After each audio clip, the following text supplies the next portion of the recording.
E fala sobre a política brasileira e um destaque da economia. Continua aquele debate sobre a meta fiscal em Brasília e temos novidades. O relator da Lei de Diretrizes Orçamentárias, que é o deputado Danilo Forte, disse ter pedido urgência ao governo federal para votar o texto.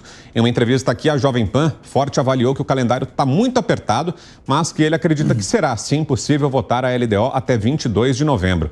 O deputado ainda defendeu uma meta fiscal factível. Ele disse o seguinte, abro aspas, a gente precisa ter um país de seriedade e esse momento requer muito isso, porque está em jogo a nossa credibilidade. O Brasil sempre foi um país bom pagador de dívidas, sempre conseguiu honrar seus compromissos. Agora a gente precisa fortalecer a base da economia com essa credibilidade e ter uma agenda de desenvolvimento. A gente não pode ficar estagnado. Não é ruim para ninguém dizer que está devendo ou que tem dificuldade financeira. O que é ruim é escamotear. Fecho aspas, palavras do relator da LDO, o deputado Danilo Forte. Amanhã, inclusive, o presidente Lula deve voltar a discutir a meta fiscal com seus ministros. O Fernando Haddad, ministro da Fazenda, deve apresentar novas propostas para gerar aumento de receitas em 2024 e, se tudo for possível, ele decidirá pela meta zero.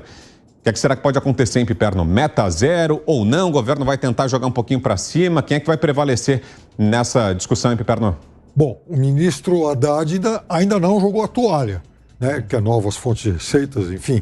Ele ainda acredita que seja possível alcançar essa meta, o que para muita gente é uma utopia e que foi parcialmente desautorizado aí pelo presidente Lula. A questão é que eu estou com o relator. A meta ela tem que ser execuível, responsável. Não adianta prometer o paraíso, mas também não se pode proporcionar um liberou geral. Então, eu acho que o governo e também o relator, eles têm que trabalhar em cima de um número que esteja, de fato, dentro da realidade. E o fundamental, se não chegar a zero, que seria o cenário ideal para 2024, pelo menos que o governo garanta para a sociedade que o déficit seria bem menor do que o déficit de 2023. Agora, Dávila, estava lendo aqui a fala do ministro Fernando Haddad, você não está aqui no estúdio, mas eu estava com a mão no bolso aqui, preocupado, quando o ministro falou em procurar fontes alternativas de receita, governo querendo aumentar a arrecadação, aumentar a receita. O que é que isso significa? É o que eu estou pensando? É mais imposto, Dávila?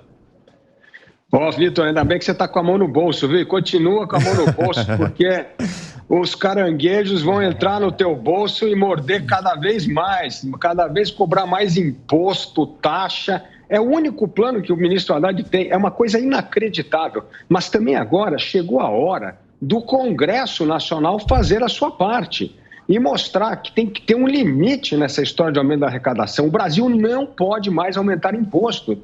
Vitor, nós trabalhamos de janeiro a maio para pagar tributo nesse país. E o que nós recebemos em troca? Um serviço público de péssima qualidade em todas as áreas. Então, está na hora de o Congresso exercer o seu poder de contrapeso e começar a forçar o governo para mostrar onde ele vai cortar a despesa. Corte das despesas públicas. É isso que o Brasil precisa fazer para equilibrar o orçamento. Nós não vamos conseguir equilibrar o orçamento apenas olhando para a receita. Isto é ilusão. Isto é uma coisa que não vai acontecer e se o ministro tentar fazer isso, ele vai cair, porque o povo não aguenta mais pagar imposto. Então está na hora do Congresso fazer a sua parte, mostrar, ó, aqui está a lista, onde é que nós vamos cortar a despesa, governo? Porque é assim que nós podemos ter o equilíbrio fiscal. Uma mistura e agora muito mais no corte de despesa do que no aumento de receita. E Alan Gani, aproveitando sua expertise na economia, aproveitando também o seu pique, porque a gente já está na reta final do programa, rapidinho, explica para a gente qual seria o tamanho da encrenca caso não fosse zero a meta fiscal, o que é que isso representa para o país? Olha, de maneira bem simples, o aumento do gasto público pressiona a inflação e pressiona a taxa de juros. Pressionando a taxa de juros, afasta o investimento privado. Afastando o investimento privado, cai a atividade econômica. Caindo a atividade econômica, aumenta o desemprego num cenário também inflacionário. A gente tem agora uma fala do ministro da Fazenda, Fernando Haddad. O ministro diz que não se recusa a falar sobre a meta de déficit zero em 2024. Ele afirmou também que é transparente sobre esse tema. Acompanhe. Eu não desvio de jornalista, eu saio pela porta aqui da principal todo dia, eu não recorro a subterfúgio. Quando eu tiver novidade para vocês, eu dou. Eu não escondo nada disso. Agora, esse tipo de bastidor, que a gente não sabe nem quem falou, tudo em off. Eu não falo em off com ninguém, eu sou uma pessoa transparente. Eu, na segunda-feira, trouxe a consideração de vocês aquilo que eu levei para o presidente Lula na semana anterior. Tenho procurado tratar com vocês com maior deferência e zelo. Agora, eu acho que tem um ponto a partir do qual fica contraproducente, não ajuda. E o ministro tinha sido bastante criticado no começo da semana, né, Piperno, pelo que seria a postura dele com os jornalistas se recusando a responder sobre meta fiscal, que o ministro diz que não se recusou em nenhum momento. O que você está achando da conduta até agora do ministro Haddad nesse debate, Piperno? A meta fiscal que ele imagina é muito clara. Da mesma forma que o ministro, embora procure novas fontes de arrecadação, nós não podemos ignorar uma coisa.